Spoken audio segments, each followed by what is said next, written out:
Assalamualaikum guys, balik lagi dalam channel Ujang Fixit. Terima kasih korang yang selalu support Ujang dengan menghantar smartphone korang untuk Ujang repair. Hari ni Ujang dapat satu bungkusan daripada Perak. Okey, jom kita unboxing dulu.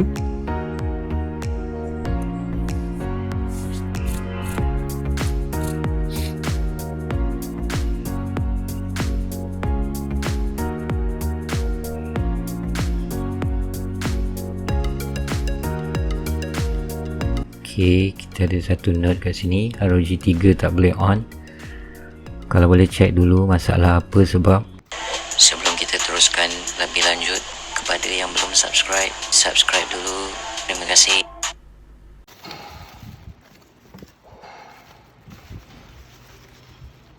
Okay, kita ada satu ROG 3.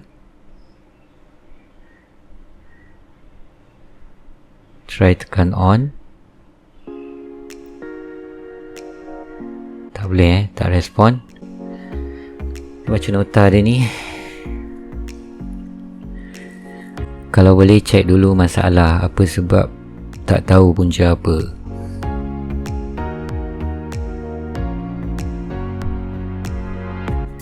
Okey, sebelum owner ni post, Ujang dah tanya dia adakah phone dia tu dah dibaiki ke belum. Dia cakap belum pernah baiki, belum pernah apa So kita try test cucuk kat charge.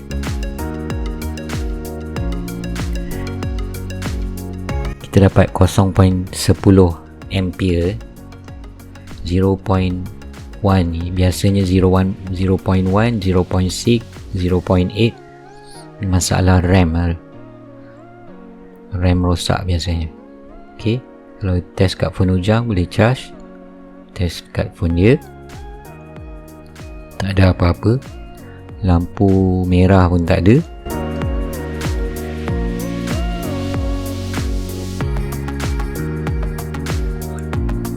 Kalau yang daripada side ni, okay, kita dapat 0.1, 0.16. Sama juga. Kalau mengikut pengalaman Ujang, 0.1, 0.6 ni RAM rosak. Tapi dia cakap dia belum pernah baiki lagi. So jom kita buka dulu.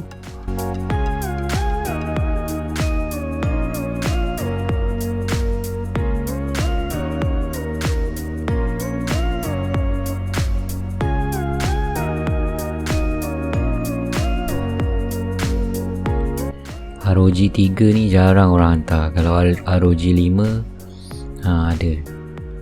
ROG 3 mungkin banyak yang masih ok, tak rosak, ataupun Ujang tak ada buat konten untuk ROG 3, so tak ada orang pun tanya.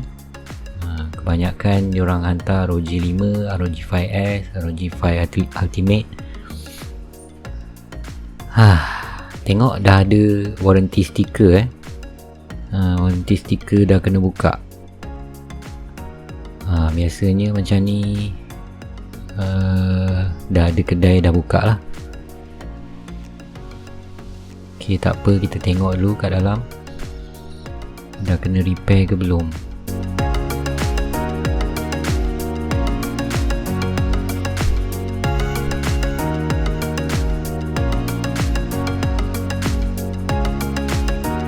Nampak macam dah kena repair, tapi owner bagi tahu phone dia belum pernah repair lagi.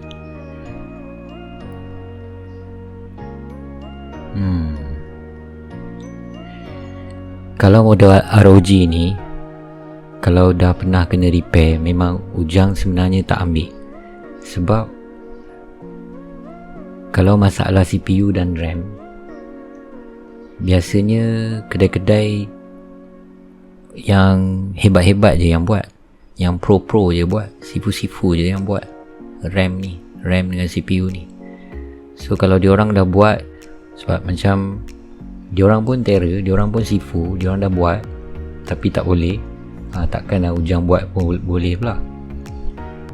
One thing, ROG punya CPU kalau kita dah reball dan dia akan mati balik, bila dia dah mati tu biasanya dah tak boleh repair.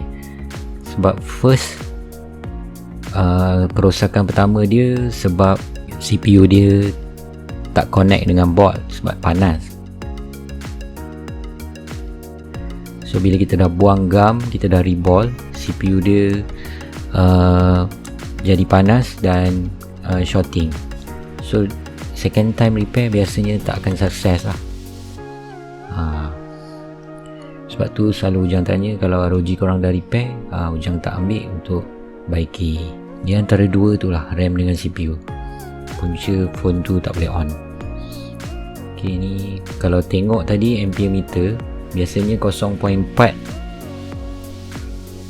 tu adalah masalah CPU. Kalau 0.1 adalah masalah RAM.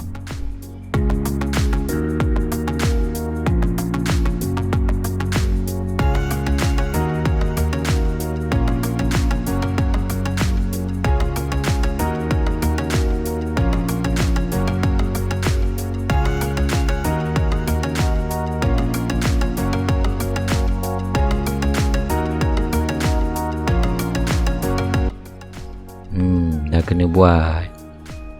Ok, confirm dah kena repair.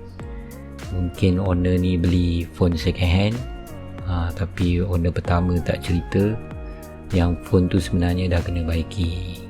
Ok, tengok CPU dengan RAM ni dah kena reball.